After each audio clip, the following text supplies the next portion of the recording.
निकाल लागले. निकाल लागल्यानंतर निकालावरची प्रतिक्रिया मी दिली होती. त्याच्यानंतर मी काही बोललो नव्हतो.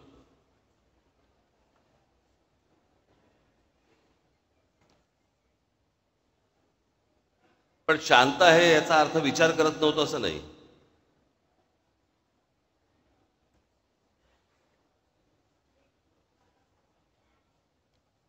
सगळ्या गोष्टींचं एक विवेचन चालू होतं, आकलन चालू होतं.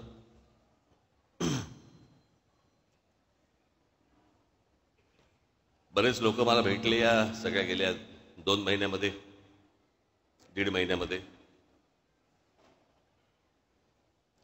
परवा दिवशी माझ्याकडे ते संभाजी महाराजांवरचे चित्रपट करणारे लक्ष्मण उतेकर दिग्दर्शक ते आले होते. उत्तम दिग्दर्शक.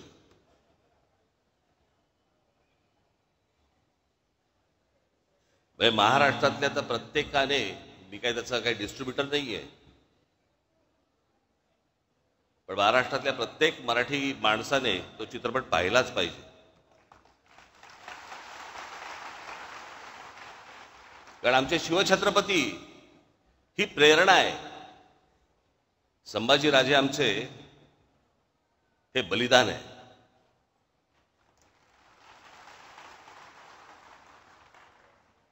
आणि मग मला मी पाहिलं नव्हतं त्याचं ते ट्रेलर बिलर. मला आमच्या अमेय खोपकरने मला सांगितलं की त्यांना तुम्हाला येऊन भेटायचंय. म्हटलं काय आहे विषय? नाही म्हणजे त्याच्यामध्ये संभाजी महाराज, हा लाईट जरा कमी होईल का रे, हा माझ्या डोक्यात डोळ्यासमोरचा काय आहे का काही त्याच्यात? हा काय बोटं बिटं घाला कुठेतरी बटनात.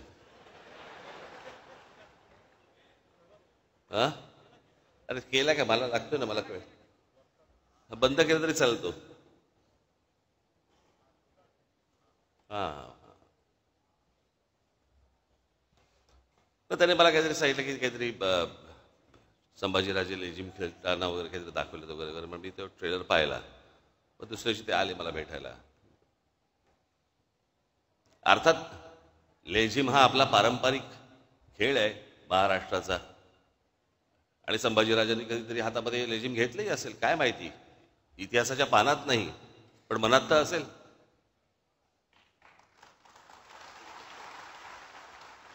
पण मी त्यांना म्हटलं त्या त्या गाण्यावरनं म्हटलं चित्रपट पुढे सरकतोय का की नुसतं गाणं आहे सेलिब्रेशनचं? ते बोलले नाही सेलिब्रेशनचं. म्हटलं मग कशाला चित्रपट कशाला स्टेकला लावताय? आपल्याकडे काय हल्ली सगळ्यांनाच इतिहास समजायला लागलाय. सगळेच इतिहास तज्ज्ञ झालेले आहेत. सगळ्यांच्याच एकदम भावना उफाळून येतात सगळ्या बाबतीत. पण म्हटलं काय आहे, म्हटलं चित्रपट पाहायला लोक जेव्हा जाणार त्यावेळेला औरंगजेबाने केलेले जे अत्याचार आहेत ते डोक्यात ठेवून म्हटलं ज्यावेळेला लोक जातील आणि म्हटलं ट्रेलरमध्ये काहीतरी लेझिम बिझिम नाचता बिस्तार, म्हटलं काढून टाका. म्हटलं ते म्हटलं उद्या असं आपण पकडूया. म्हटलं नंतर मी कोणाशी तरी नंतर बोलत होतो. म्हटलं रिचर्ड ॲटनबरोबर ज्याला महात्मा गांधी पिक्चर केला, आपल्या डोळ्यासमोर महात्मा गांधीचे काही काही आंदोलन येतात. पण चित्रपट पाहायला गेलो असताना आपल्याला असं एका सीन मध्ये दिसलं की महात्मा गांधी दांडिया खेळतात. कसं वाटलं असतं आपल्याला? खरं तर दिग्दर्शकाला टाकायचा पण असेल सीन, पण महात्मा गांधीच्या हातात एकच काठी असल्यामुळे दांडिया खेळता नाही आला. 2 घेऊन असे चालले असते तर कदाचित आला असतं सीन, माहित नाही आपल्याला.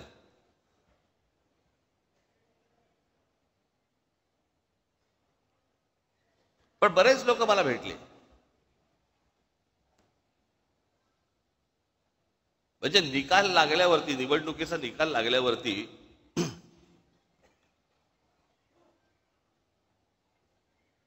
ज्या दिवशी निकाल लागला, मी बोलतोय तुम्हाला समजत असेल मी काय म्हणतोय ते, आणि सगळ्यांना माहिती आहे.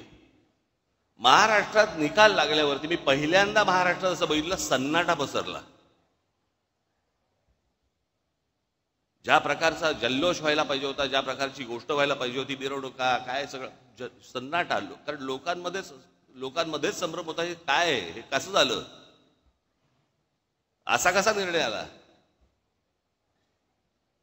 माझ्याकडे एक व्यक्ती आली होती जी RSSची संघाशी संबंधित व्यक्ती होती, त्यांच्याही मनामध्ये मला दिसलं की त्यांनाही पटलेलं नाही. त्यांनी फार छान वाक्य बोलले ते माझ्यासमोर. मला म्हणाले, इतना सन्नाटा क्यों है भाई, कोई तो जीता होगा. कोणीतरी जिंकलं असेल की ज्याच्यातनं जल्लोष होईल. पण महाराष्ट्रामध्ये जो सन्नाटा पसरला ते कसलं द्योतक आहे. काही काही गोष्टींवरती तर विश्वासच बसू शकत नाही. हे आमच्या इथे राजू पाटील बसलेत. कुठे आहेत राजू? कुठे आहे? इथे.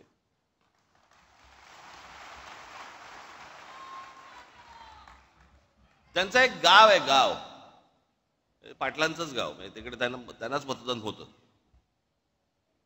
साधारणपणे किती 1200 लोकांचं गाव आहे ना, 1400 लोकांचं गाव आहे. या 1400 लोकांच्या गावामध्ये राजू पाटलांना किती मतं पडली असतील? अख्खं सगळं मतदान, दरवेळेला त्यांना मतदान होतं. पहिल्यांदा त्यांचे भाऊ उभे होते त्यावेळेला त्यांना मतदान झालं, ते उभे होते त्यावेळेला मतदान झालं, ज्यावेळेला ते खासदारकीला होते त्यावेळेला मतदान झालं, सगळीकडं. त्या गावातनं किती मतदान झालं असेल राजू पाटलांना? किती मतं पडली असतील? एक पण नाही.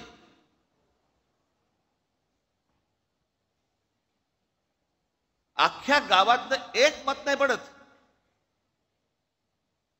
जी 1400च्या 1400 मतं जी दरवेळेला राजू पाटलांना पडायची, त्या गावामध्ये एक मत नाही पडत.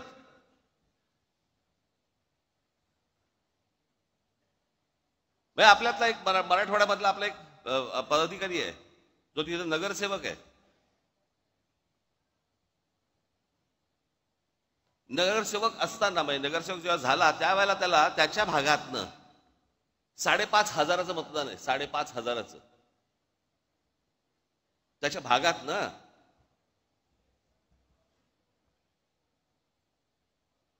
आत्ता तो विधानसभेला उभा होता, त्याला त्याच्या वॉर्डामध्ये नगरसेवक पदासाठी म्हणून त्याला 5,500 मतदान झालं होतं. आत्ता विधानसभेच्या वेळेला त्याला किती मतदान झालं असेल? विधानसभा 2,500.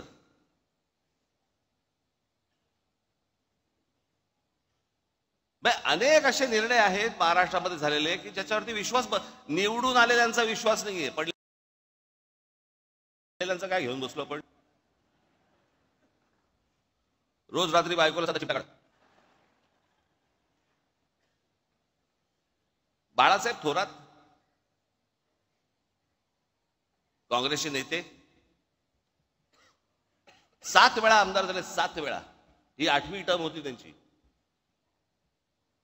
7 वेळा जो माणूस आमदारकीला 70 ते 80 हजार मताधिक्याने निवडून यायचे, ते बाळासाहेब थोरात या निवडणुकीमध्ये 10,000 मतांनी पराभव होतो.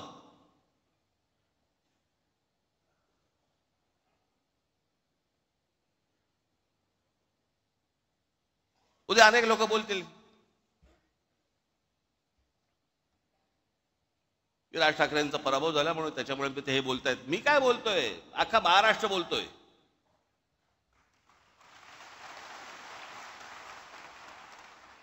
जे निवडून आले त्यातले अनेक लोकांचे मला फोन जे आले, जे सत्तेमध्ये आले आहेत त्यांचे मला अनेकांचे फोन आले, त्यांना शॉक बसलाय.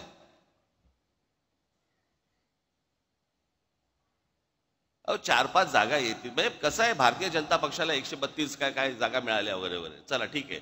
मागच्या वेळेला पण त्यांना काहीतरी 100 काय किती जागा होत्या? 105 आधी नाही, 105 17ला होत्या. 122 काहीतरी 122 काहीतरी जागा होत्या 2014ला. ठीक आहे, आपण समजू शकतो. चला 132. अजित पवार 42.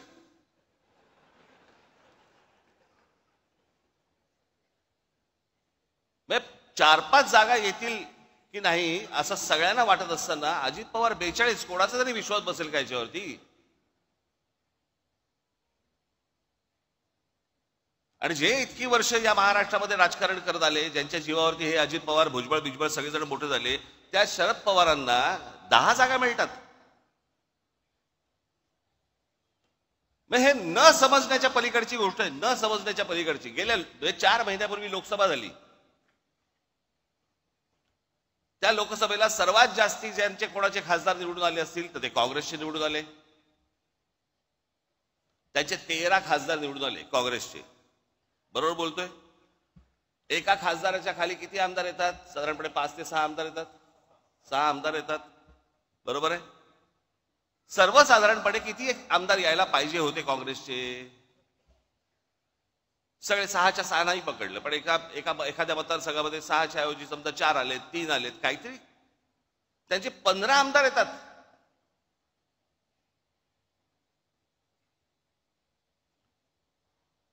शरद पवार साहेबांचे 8 खासदार निवडून आलेत. 8 खासदार, त्यांचे 10 आमदार येतात. आणि लोकसभेला ज्या अजित पवारांचा 1 खासदार निवडून आलाय तिथे 42 आमदार येतात. 4 महिन्यात फरक पडला लोकांच्या मनात. काय झालं, कशामुळे झालं, हा संशोधनाचाच विषय. मी तुम्हाला आज काय सांगायला आलोय, या मतदानावरती जाऊ नका. लोकांनी आपल्याला मतदान केलेलं आहे, फक्त ते आपल्यापर्यंत आलेलं नाहीये.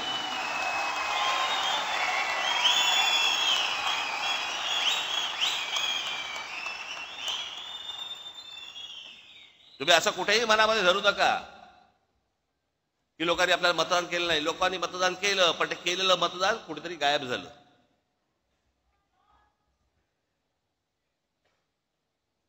आणि अशा प्रकारच्या ज्या निवडणुका लढवायच्या असतील तर निवडणुका न लढवल्याच बऱ्या.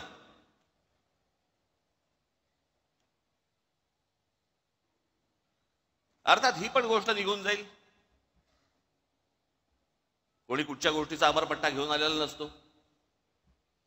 अशा गोष्टी होत असतात.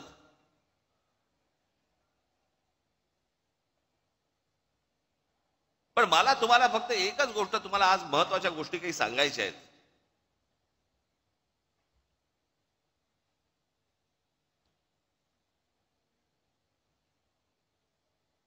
की ज्या गोष्टी तुम्हाला पक्षाने आजपर्यंत ज्या तुम्हाला सांगितल्या, ज्या आजपर्यंत पक्षाने ज्या गोष्टी केल्या, जी आंदोलनं केली, ज्या गोष्टींचे निर्णय लागले, या गोष्टी कुठेतरी तुम्ही पण सतत लोकांसमोर मांडत राहिले पाहिजेत.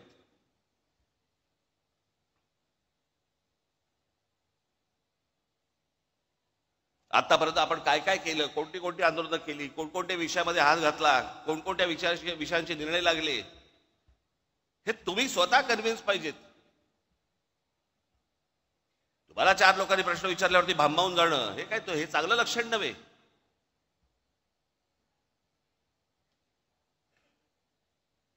म्हणून मी आज तुमच्यासाठी काही गोष्टी इथे आणल्या आहेत मुद्दामून, ज्या तुम्ही लक्षात ठेवल्या पाहिजेत. माझं भाषण संपल्यानंतर ज्या वेळेला ते येईल, कुठेतरी युट्यूबला येईल, तेवढा पोर्शन तुम्ही कट करून ठेवला पाहिजे. सतत तुम्ही त्या गोष्टी ऐकल्या पाहिजेत, बघितल्या पाहिजेत.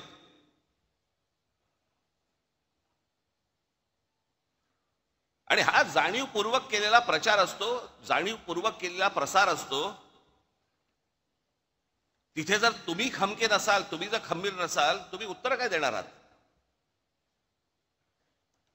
आणि हे जाणून बुजून सगळे, कारण कसं आहे, हल्ली काही अनेक पत्रकार जे आहेत हे अनेक पक्षांच्या दावणीलाच बांधले गेलेले आहेत. अनेक चांगले पत्रकार देखील आहेतच, पण अनेक पत्रकार गेलेले आहेत. ते ह्या सगळ्या गोष्टी लिहित असतात, सांगत असतात, चॅनलमधनं पसरवत असतात, वर्तमानपत्रात देत असतात, सगळ्या गोष्टी चालू असतात, सोशल मीडियावरती देत असतात. आणि मग तुम्हाला ते भणभणून टाकतात. त्यातला सगळ्यात महत्वाचा भाग कुठला? 3 विषय आहेत. 3 विषय मला मुद्दामून तुमच्या समोर मांडायचे आहेत आज. एक म्हणजे राज ठाकरे भूमिका बदलतात. मी ज्यावेळेला माझ्या काही पदाधिकाऱ्यांची, इतर सगळ्या लोकांची ज्यावेळेला मी बोललो त्यांच्याशी, मी म्हटलं तुम्हाला तरी माहिती आहेत का, म्हटलं भूमिका बदलणं म्हणजे कशाला म्हणतात?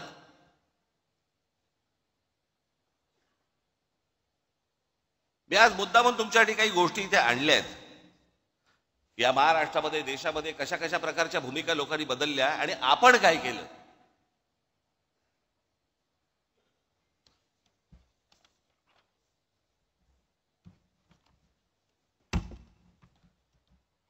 थोडा मागे जातो, नंतर मध्यात परत येतो. मी काय सांगतोय तुम्ही नीट ऐका. या देशाला ज्या वेळेला स्वातंत्र्य मिळालं, त्या स्वातंत्र्य मिळाल्यानंतर पहिली निवडणूक या देशामधली ही 1952 साली झाली. आणि ह्या 52 साली ज्या वेळेला ही निवडणूक झाली, त्यावेळेला नुकताच राष्ट्रीय स्वयंसेवक संघाचा म्हणून त्यांचा एक पॉलिटिकल विंग ही जन्माला आली, तिचं नाव जनसंघ.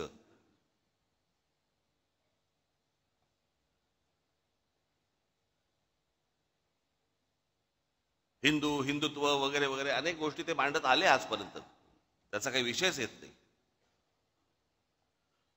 पण 75 साली इंदिरा गांधींनी या देशामध्ये आणीबाणी आणली, आणि आणीबाणी आणल्यानंतर 77 साली ज्या वेळेला निवडणुका झाल्या, त्या 77 साली निवडणुका झाल्यानंतर देशभरामध्ये इंदिरा गांधींचा दारुण पराभव झाला. इंदिरा गांधी स्वतः हरल्या होत्या. मी जर चुकत नसेल तर मला असं वाटतं राजनारायण होते, राजनारायणांनी इंदिरा गांधींना हरवलं होतं. आणि मग जनता पक्ष नावाची, जनता पार्टी नावाची एक पार्टी उभी राहिली, त्याच्यामध्ये अनेक पक्ष होते. ज्या अनेक पक्षांपैकी एक जनसंघ देखील होता. 1980 साली त्यांच्यातल्या सगळ्या भांडणांमुळे 1980 साली परत निवडणुका झाल्या आणि इंदिरा गांधी परत विजयी झाल्या. त्यावेळेला हा जो जनसंघ होता, या जनसंघाची भारतीय जनता पार्टी झाली. ते जे जनता पार्टीतनं जे बाहेर पडले होते, ती भारतीय ती दुसरी जनता पार्टी होती. या जनसंघाने तेच नाव घेतलं आणि भारतीय जनता पार्टी म्हणून केलं.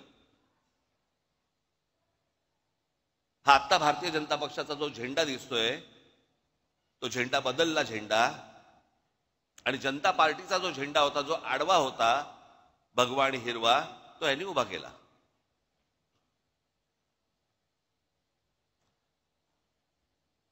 आणि हिंदुत्व या विषयावरती आजपर्यंत जे जनसंघाने ज्या गोष्टी केल्या, 80 साली ज्यावेळेला भारतीय जनता पक्ष म्हणून जेव्हा झाला, भारतीय जनता पार्टी म्हणून जेव्हा झाली, त्यावेळेला अटल बिहारी वाजपेयी त्याचे अध्यक्ष झाले आणि त्यांनी संपूर्णपणे पक्षाची भूमिका बदलली आणि गांधीवादी समाजवाद यापुढे आम्ही पाळू ही भूमिका घेतली. गांधीवादी समाजवाद.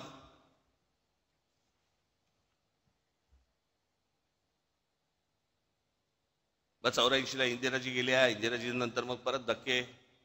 आता ह्याच दरम्यान 77 ला निवडणूक झाली, 78 ला परत एक निवडणूक झाली, त्याच्यामध्ये शरद पवारांचं पुलोद आलं.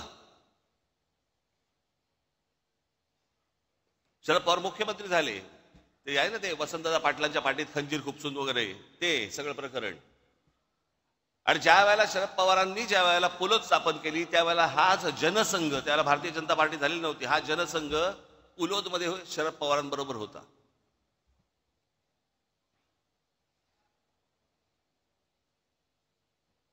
मी काय सांगतोय तुमच्या लक्षात येईल मी आता. आणि आता हे जे सगळं चालू आहे ना, हा ह्याला भेटला, तो त्याला चोरून भेटला, तो त्याला हे भेटला, हे तर उघडपणे सुरू होतं.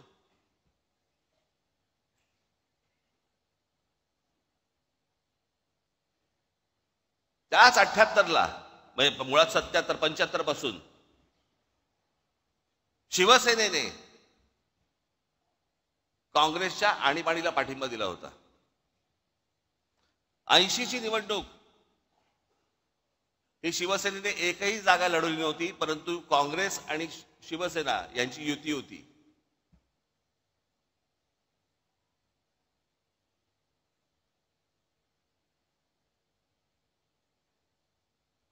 शरद पवार त्याच्यात 80 साली त्यांचं सरकार बरखास्त केलं इंदिरा गांधींनी. 6 वर्ष काही नव्हते. 84 ची एक निवडणूक झाली. मग 86 साली शरद पवार परत काँग्रेसमध्ये त्यांनी प्रवेश केला, संभाजीनगरला राजीव गांधींच्या समोर. मग ते काँग्रेसमध्ये आले. जनता पक्ष बाहेरच राहिला.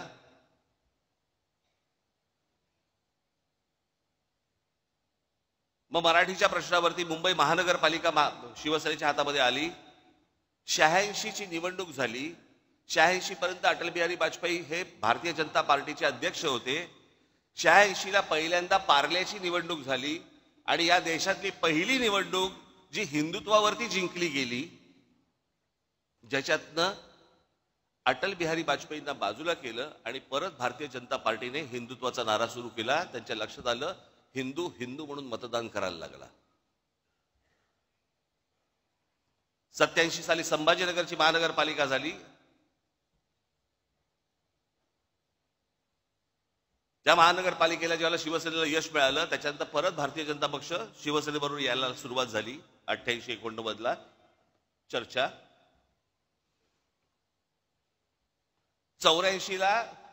1984 ला शिवसेना भारतीय जनता पक्ष युती झाली होती आणि शिवसेनेचे 2 खासदारकीचे उमेदवार हे कमळावरती उभे होते, मनोहर जोशी आणि वामनराव महाडिक.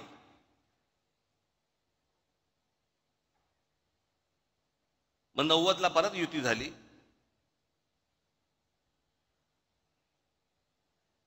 88 ला परत शरद पवार मुख्यमंत्री झाले. मग 95 ला परत भारतीय जनता पक्ष शिवसेना युती झाली. युतीतलं सरकार आलं. 99 ला परत तीच काँग्रेस सोडून शरद पवार बाहेर पडले आणि 99 चे रिझल्ट लागल्यावरती 2 महिन्यात एक दीड महिन्यामध्ये शरद पवार त्यांची राष्ट्रवादी काँग्रेस आणि काँग्रेस परत युती झाली. ज्या काँग्रेसला शिव्या घालून ते बाहेर पडले होते त्यांच्याच बरोबर दीड महिन्यात युती झाली. हे मी तुम्हाला का सांगतोय? या सगळ्यांनी आपापसात प्रत्येकाच्या स्वार्थासाठी सगळ्यांनी आपापल्या भूमिका बदलल्या. इथे मी कोणत्या स्वार्थासाठी भूमिका बदलली हो?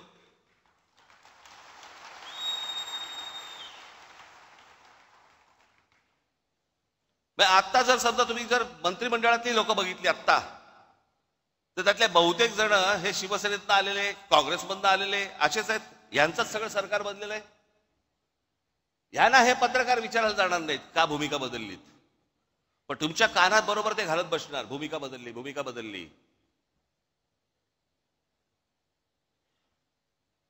आणि हल्लीचे जे पत्रकार आहेत त्यांचा तर किती गाढा अभ्यास असतो, तर म्हणजे धन्यच आहेत ते.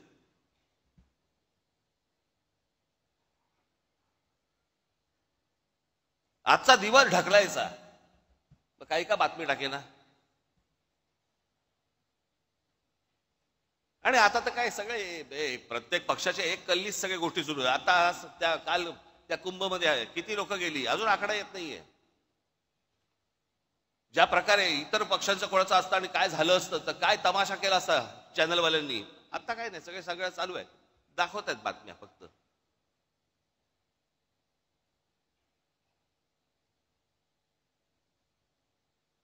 आणि मग काय गोष्टी पेरायच्या की राज ठाकरेंनी पहिल्यांदा नरेंद्र मोदींना पाठिंबा दिला, मग त्यांच्या ते विरोधात बोलायला लागले आणि मग परत त्यांनी सपोर्ट केला. का केला? कारण त्यांच्या मागे ईडी लावली, माझ्या मागे ईडी लावली.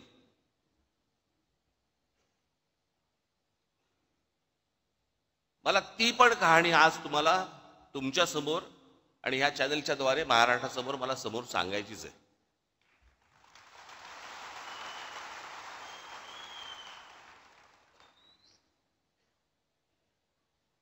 मी जे आता तुम्हाला जे सांगणार आहे,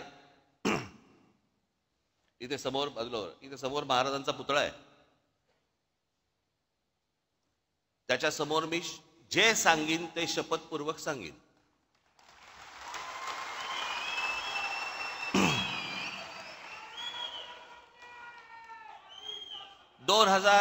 साधारणपणे आता 2005 ची वगैरे गोष्ट असेल. मी ज्या शिवाजी पार्क मैदानामध्ये, शिवाजी पार्कमध्ये जिथे मी लहानाचा मोठा झालो, तिथे आम्ही लहानपणापासून ती कोइंदूर मिल पाहत होतो. काही नाही, येता जाता ती डोळ्यासमोर यायची. एके दिवशी, ही 2005 ची गोष्ट, वर्तमानपत्रामध्ये मी बातमी वाचली. तोपर्यंत आम्ही आमचा व्यवसाय सुरू केला होता. आता व्यवसाय करणं हा तर काही पाप होऊ शकत नाही ना. अनेकांना व्यवसाय दाखवता पण येत नाहीत. तरी सगळ्या गोष्टी सुरू असतात त्यांच्या. एक व्यवसाय सुरू केला. वर्तमानपत्र सकाळी वाचत असताना वर्तमानपत्रामध्ये एक बातमी दिसली मला. NTSCच्या सगळ्या मिल्स, NTSCच्या केंद्र सरकार सुप्रीम कोर्टाने निर्णय दिलाय की या NTSCच्या मिल्स काढा आणि जे काही कामगारांचे इतक्या वर्षांचे पगार होते ते देऊन टाका. आपली बातमी वाचत होतो. बातम्या वाचता वाचता त्या सगळ्या मेलमध्ये एक कोहिनूर मिल होती. म्हणून मी आमचे जे पार्टनर होते त्यांना मी फोन केला. म्हटलं अरे असं असं समोर काहीतरी येते कोहिनूर मिलचं. त्यांनी मला सांगितलं पण हे ते प्रकरण खूप मोठं आहे. म्हटलं हो मला मान्य, मला खूप मोठं आहे. काय आहे एकदा चेक तर करू. म्हणून आमचे एक दुसरे सहकारी होते त्यांना मी फोन केला, त्यांना बोलून घेतलं. म्हटलं जरा बसून बघा काय होतंय. मग त्यांनी सगळी आकडेवारी केली वगैरे वगैरे. ते बोलले आपण टेंडर भरून टाकू. पण ते सगळं गणित बिणित केलं, टेंडर भरून टाकलं. एके दिवशी त्या माझ्या सहकार्याचा म्हणजे पार्टनर होते त्यांचा घाबरत घाबरत फोन आला सकाळी. म्हणाले काय. म्हटलं काय रे काय झालं एवढं काय घाबर. नाही ते टेंडर लागलं. म्हटलं मग घाबरतो कशाला. नाही नाही ते काहीतरी काय 400-500 कोटीचं काहीतरी ते टेंडर होतं काहीतरी द्यायचं. आणायचे कुठून. थोडक्यात माझी जरा थोडीशी जमीन पायाखालची सरकली होती. तर म्हटलं काय करायचं, दाखवायला तर नको. मग आमच्या एका दुसऱ्या मित्राला सांगितलं. मग त्यांनी ते IL&FS नावाची एक कंपनी होती. त्या IL&FS कंपनीशी ते बोलले आणि ती कंपनी बोलली की बाबा आम्ही पैसे भरायला तयार आहोत, तुमच्याबरोबर यायला तयार आहोत. म्हणून सगळे पैसे जेवढे असतात ते सगळे त्या कंपनीने भरले. आम्ही त्याच्यामध्ये पार्टनर होतो. 7-8 जण होतो आम्ही.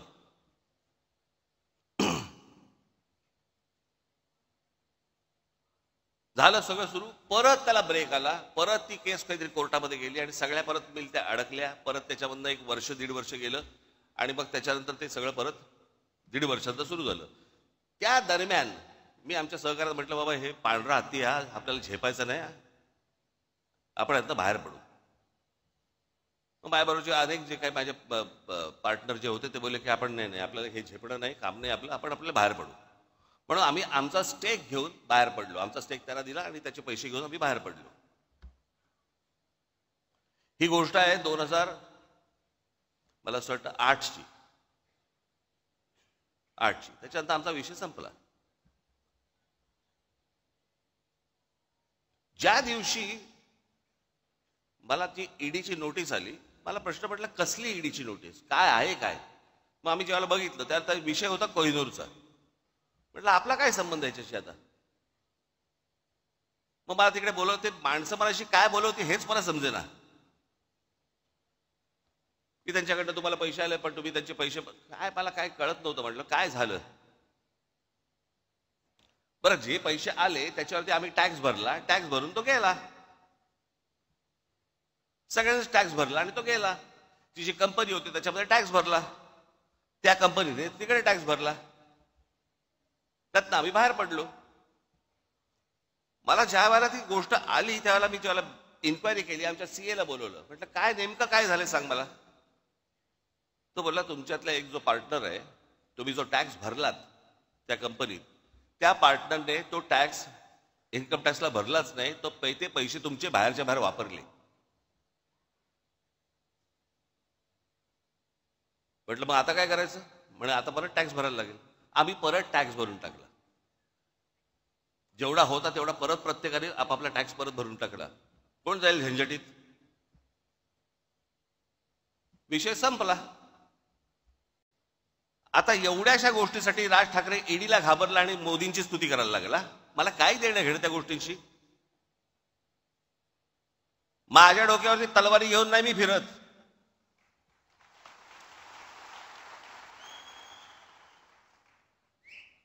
हे बाकीच्यांसारखं नाहीये.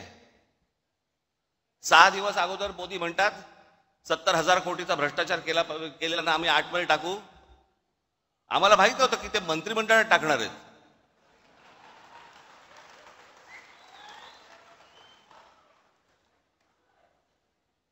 आतमध्ये टाकूचा अर्थ हा होतो हे मला पहिल्यांदा कळलं.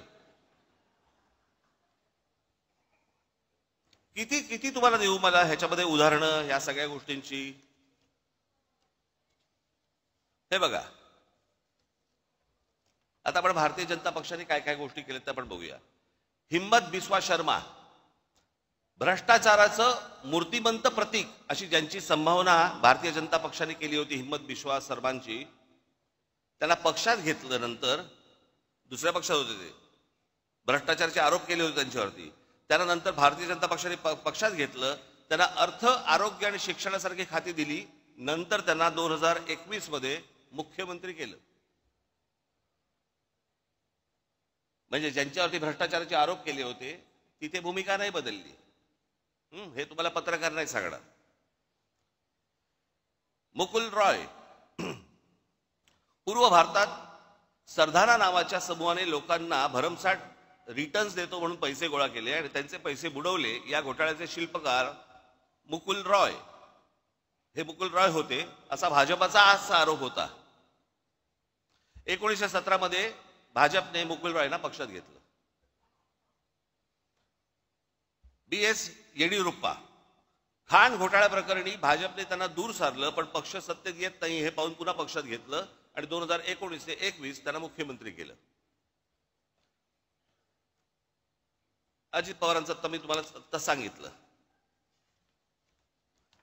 अशोक चव्हाण, आदर्श घोटाळा, त्यांनी काँग्रेस पक्ष सोडायच्या आधी संसदेत आदर्श घोटाळ्यातील त्यांच्या सहभागावरून भाजपच्या खासदारांनी आरोप केले. पुढे 8 दिवसात ते भाजपमध्ये आले आणि लगेचच त्यांना राज्यसभेवरती खासदार म्हणून पाठवलं. भूमिका नाही बदलली. फारुख अब्दुल्ला यांनी काश्मीर मधल्या 370 कलमाला विरोध करणाऱ्या भाजप सोबत, भाजपचा 370 कलमाला विरोध होता सुरुवातीपासून, त्यांचा विरोध होता की ते असू नये म्हणून, आणि फारुख अब्दुल्लांचा विरोध होता ते काढू नये म्हणून. काश्मीर मधल्या 370 कलमाला विरोध करणाऱ्या भाजपसोबत 1999ला त्यांच्या NDAचे घटक बनले फारुख अब्दुल्ला, आणि ओमर अब्दुल्ला परराष्ट्र राज्यमंत्री बनले. याच ओमर अब्दुल्लांच्या नंतर नॅशनल कॉन्फरन्सने 2009 मध्ये काँग्रेसबरोबर युती केली. भूमिका नाही बदलली. भाजपमध्ये आले, भाजपने भूमिका बदलली. हे तुम्हाला कोण सांगणार नाहीत. म्हणून मी तुम्हाला, राजकारणामध्ये आहात तुम्ही, तुम्हाला हे सगळे संदर्भ तुम्हाला लक्षात असले पाहिजेत, तुम्हाला माहिती असली पाहिजे. ज्या वेळेला हे लोक येऊन समोर ज्याला तुमच्याशी बोलतात आणि ज्याला त्याला सांगतात, आणि ही असली गोष्टी ज्याला अफवा पसरवायला लागतात, त्यावेळेला तुम्ही तयार पाहिजेत.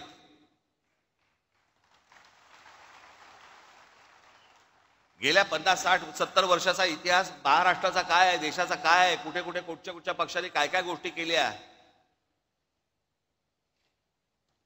मुफ्ती मोहम्मद सईद, भाजपने 2015ला मुफ्ती मोहम्मद सईद यांच्यासोबत युती केली आणि पुढे मुफ्ती मोहम्मद सईद यांच्या निधनानंतर त्यांच्या मुलीला महबूबा मुफ्ती सईदला पाठिंबा दिला. म्हणजे ज्यांचा 370 कलमाला विरोध होता काढू नये म्हणून, ते मुफ्ती मोहम्मद सईद. मग ह्या मुफ्ती मोहम्मद सईद यांच्या एका फ्रॉड प्रकरणात त्यांच्या मुलीला अपहरण केलं म्हणून भारताला काही अतिरेकी सोडायला लागले होते, ते हे मुफ्ती मोहम्मद सईद. त्यांच्याबरोबर भारतीय जनता पक्षाने पहिल्यांदा युती केली. मुफ्ती महबूबा मुफ्तींना तिथे पुढे मुख्यमंत्री केलं आणि नंतर त्यांचं सरकार पाडलं आणि राष्ट्रपती राजवट आणली. भूमिका नाही बदलली. इथे कोण बोलणार नाही भूमिका बदलली.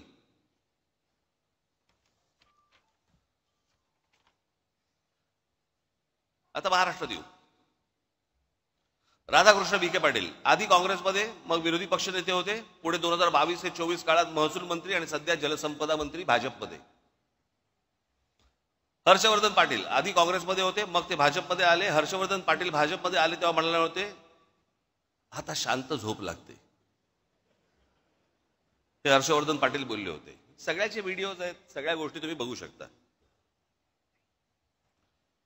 नारायण राणे, गणेश नाईक, बबनराव पाचपुते, विजयसिंग मोहिते पाटील, पदमसिंग पाटील, किरीट सोमय्या ते केवढे आरोप केले होते. अनेक लोकांवरती आरोप केले विरोधी पक्षांमधल्या. आज ज्यांच्यावरती आरोप केलेत ना, ते सगळे आज मंत्रिमंडळात आहेत किंवा भारतीय जनता पक्षासोबत आहेत. त्यांना नाही कोणी विचारलं जात की भूमिका बदलली का काय बदललं. हे जाणून बुजून तुमच्या खाली लागतात, जाणून बुजून तुम्हाला बदनाम करण्यासाठी म्हणून या गोष्टी सगळ्या पसरवल्या जातात. शिवसेनेचा ज्यावेळेला जन्म झाला 1966 साली, त्याच्यानंतर पहिली जी निवडणूक लढवली ती प्रजा समाजवादी पक्षाबरोबर लढवली. त्या निवडणुकीनंतर मुस्लिम लीग बरोबर युती पण केली होती. त्याच्यानंतर 77-75 ला काँग्रेसला पाठिंबाही दिला होता. 80 साली युती पण केली होती नंतर भारतीय जनता पक्षाबरोबर. त्यावेळेची जी काय परिस्थिती असेल त्याप्रमाणे विरोधी पक्ष कोण निर्णय घेत असतात, यांनी घेतले असेल, त्या वेळेला परिस्थिती बदलली असेल. पण त्यांची ती बदललेली परिस्थिती साला हे ह्यांचं बरं आहे, ह्यांनी केलं की प्रेम, आम्ही केला की बलात्कार.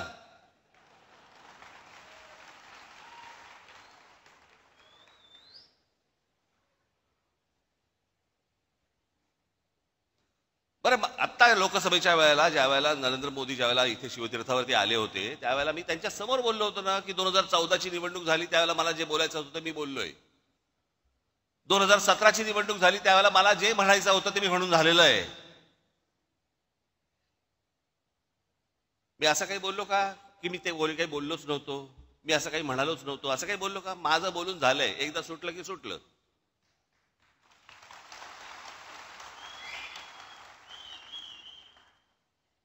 आणि जे बोललो होतो त्या सगळ्या गोष्टींना आधार होते. जे चांगलं कराल त्याला चांगलं म्हणू, जे वाईट कराल त्याला वाईट म्हणू.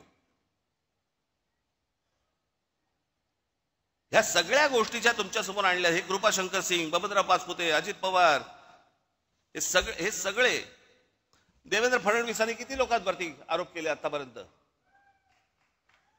भ्रष्टाचाराचे किती लोकांना बरोबर आरोप केले? कित्येक लोकांवरती जे तुम्हाला आता त्यांच्याबरोबर मंत्रिमंडळात दिसतील. कित्येक लोक तर आता देवदर्शनाला जातात,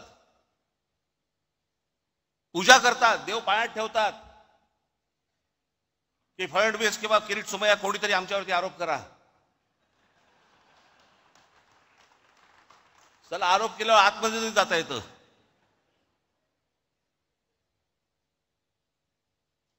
एवढा सगळा चिखल होऊन बसलेला आहे. आणि या चिखलामध्ये मला असं वाटतं की तुम्ही आतापर्यंत आपण ज्या प्रामाणिकपणे आजपर्यंत पक्ष चालवला, वाढवला,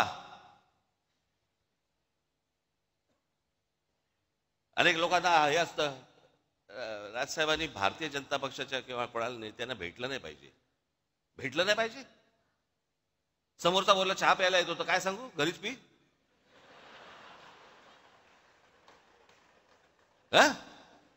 तुम्ही काय वेगळं सांगाल?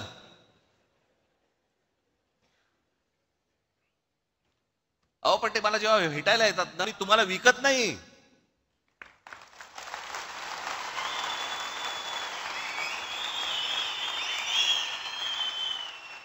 आणि माझा मराठीचा बाणा देखील मी बोथट करत नाही.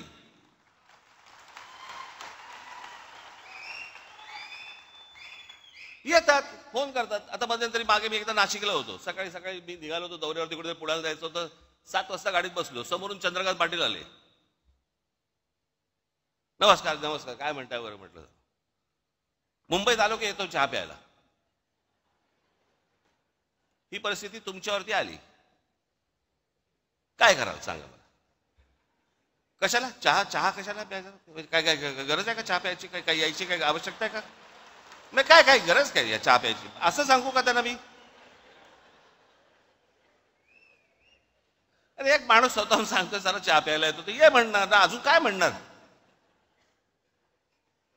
एकदा चंद्रकांत पाटील मला भेटायला आले. बरं, हे काय करतात परत? ह्यातला प्रॉब्लेम काय आहे? हे बाहेर मग पत्रकार येतात, तिथे जाऊन हे काय बोलतात माहित नाही. आज काहीतरी वेगळंच असतं. बरेच दिवस झाले आपण भेटलो नाही. मागे एकदा लग्नात आपलं फक्त भेटणं एवढंच काहीतरी असतं. एकदा चंद्रकांत पाटील माझ्याकडे आले. त्याच वेळेला ते जेव्हा मला नाशिकला बोलले त्यावेळेला मुंबईत आलो की घरी भेटायला येतो. हे मला अजूनपर्यंत कळलेलं नाही. ते माझ्याशी चर्चा करून काय चहा बी खाणं पिणं सगळं झाल्यावरती बाहेर पडले. पत्रकारांनी विचारलं काय झालं, तर आपण काय सांगू? काही नाही, सहज सदिच्छा भेट होती म्हणून सहज भेटायला आलो. बरं, पत्रकारांचाही प्रॉब्लेम असतो. त्यांना वाटतं कशात तरी असणारच, काहीतरी असणार, त्याशिवाय काय होणार नाहीये. बाई आणि बुवा एकत्र भेटले की काहीतरी लफडच असलं पाहिजे, ह्याला काय दुसरं काय. अरे नॉर्मल पण भेटू शकतात की नाही, बोलू शकतात की नाही. एखादा पुरुष स्त्री एखादे नॉर्मल बोलू शकतात, गप्पा मारू शकतात. तसं यांचं असतं. हल्ली इथं तेच चालू आहे. पूर्वी तर माझे राजकारण इतकं सुंदर छान होतं, सगळेजण एकमेकांना भेटायचे. पक्षाचा विरोध, पक्षाची धोरणं याच्यामध्ये कधी कॉम्प्रोमाइज व्हायचं नाही. पण म्हणून काहीतरी अगदी वैर घेतल्यासारखे वगैरे असं काही नव्हतं पूर्वी. आताही खरं तसं नाहीये. काल आपण छपून भेटतात, मला पण ते कळलेलं नाही. पण बाहेर ते चंद्रकांत पाटील बाहेर पडले माझ्या घरात. काय केलं असेल त्यांनी पत्रकारांसमोर, मला आजपर्यंत कळलेलं नाही. त्यांना प्रश्न विचारला, पाटील साहेब 1 तासभर तुम्ही आतमध्ये होतात, काय चर्चा झाली. मला ह्याचा अर्थ नाही कळला. म्हणजे मला त्यांनी कडेवर घेतला होता काय, ह्याचा अर्थ काय होता हेच मला अजूनपर्यंत कळलं नाही. हे म्हणजे काय.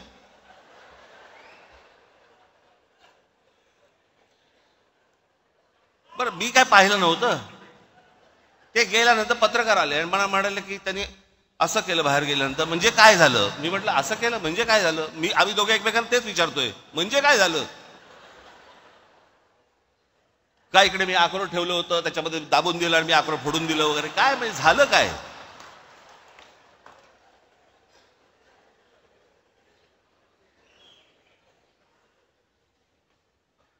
एक गोष्ट तुम्ही लक्षात ठेवा, हे कोण भेटायला आले बिले वगैरे वगैरे, पक्षाची भूमिका आणि तुमचं प्रेम यांच्यासमोर लाचार ठेवणार नाही.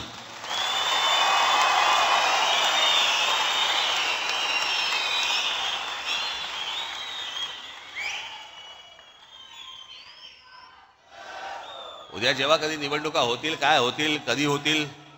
आता 28 तारखेला खरं तर निर्णय होता, तो 28 फेब्रुवारीला गेला. आता 28 फेब्रुवारीला गेला म्हणजे ऑक्टोबर नोव्हेंबर शिवाय निवडणुकाच होत नाहीत. बरं, ऑक्टोबर नोव्हेंबरला तरी काय अजून पुढे ढकलतील. त्यांना काय, सरकारला प्रशासक नेमल्यानंतर प्रशासनाच्या हातात जर समजा या सगळ्या महानगरपालिका आणि सगळ्या गोष्टी असतील, कोण नगरसेवकांची ओझी उचलेल. त्याच्यामुळे कदाचित, मला माहिती नाहीये, परंतु आता ही 28 फेब्रुवारी का 26 फेब्रुवारी काहीतरी तारीख ठरली आहे. याच्यानंतर अजून पुढे जाईल काहीतरी. ते सगळं ऑक्टोबर नोव्हेंबर डिसेंबरला निवडणुका होतील. तोपर्यंत मी का सांगतो तुम्हाला, फालतू खर्च करत बसू नका. कळलं का. या देवस्थानाला घेऊन चाललो महिलांना, या इकडे घेऊन चाललो दर्शनाला, हे ते आता काही करू नका त्या सगळ्या गोष्टी. कळलं का. आणि निवडणुकीच्या वेळेला या खिशे बाहेर काढून माझ्यासमोर.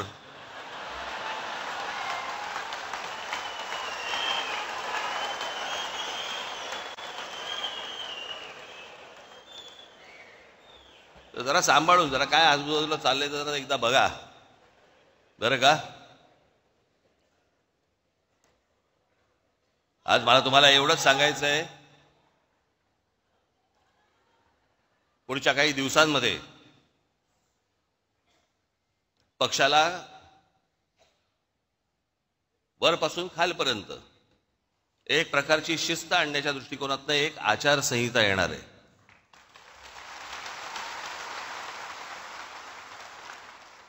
जी गोष्ट मी माझ्या विभागाध्यक्षाशी बोलीन तीच माझ्या शाखाध्यक्षाला पण कळली पाहिजे, तीच माझ्या महाराष्ट्र सैनिकाला पण कळली पाहिजे की काय नेमकं चालू आहे ते.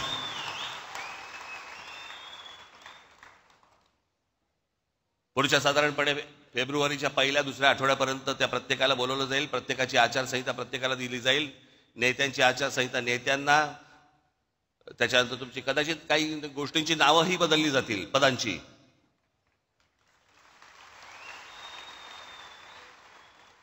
तर ते हळूहळू टप्प्याटप्प्याने त्या गोष्टी मी तुमच्यासमोर मांडीन. परंतु मी एक गोष्ट सांगतो तुम्हाला, मी लहानपणापासून अनेक पराभव पाहिलेत, अनेक विजय देखील पाहिलेत. पराभवाने मी कधी खचलो नाही आणि विजयाने कधी हुरळून गेलो नाही.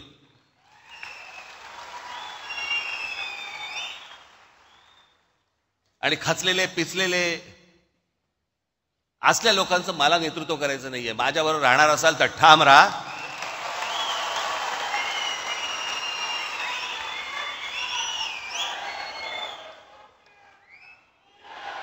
आपल्याला जे महाराष्ट्रामध्ये करायचंय, जे आपल्याला महाराष्ट्राच्या मराठी माणसासाठी करायचंय, जे या महाराष्ट्रातल्या हिंदूंसाठी करायचंय ते आपण करणारच आहोत. ते आपलं स्वप्न आहे. आज नाही, उद्या नाही, परवा, पण ते होणार म्हणजे होणार, एवढं निश्चित आपण लक्षात ठेवावं. आज तुम्हाला हे सगळं मी पहिल्यांदाच येतो या सगळ्या ऑडिटोरियममध्ये. मी कधी आलेलो नव्हतो. खरं ते वरती बसले सगळे चिकटवलेले दिसत वाटतात मला. हे सगळे ते प्लॅकार्डचे करतात ना, तसेच दिसतात ते मला सगळ्या. आत ना रे तुम्ही खरंच. पण आज तुम्ही बऱ्याच दिवसानंतर तुमची भेट झाली. मलाही बरं वाटलं, मलाही आनंद झाला. एका उत्साहात, जल्लोषात, जोशात पुढच्या येणाऱ्या सगळ्या गोष्टी आपण पार पाडायच्या आहेत. घराघरापर्यंत जायचंय, लोकांचा विश्वास संपादन करायचा आहे. जे जे आतापर्यंत पक्षाने केलेलं आहे ते लोकांपर्यंत जाणं गरजेचं आहे. असल्या फालतू ज्या वेळेला अफवा पसरवल्या जातात त्यावेळेला तुमचा देखील राजकीय अभ्यास हा दांडगा असला पाहिजे आणि तुम्ही देखील पुरून उरला पाहिजेत त्या समोरच्या लोकांना. या गोष्टी मला असं वाटतं घेऊन तुम्ही आज सगळेजण आपल्या आपल्या घरामध्ये जाल. फेब्रुवारीच्या पहिल्या आठवड्यात, दुसऱ्या आठवड्यामध्ये आपल्या सर्वांची मी भेट घेईनच. तोपर्यंत तुर्तास आज इथेच थांबतो. धन्यवाद. जय हिंद, जय महाराष्ट्र.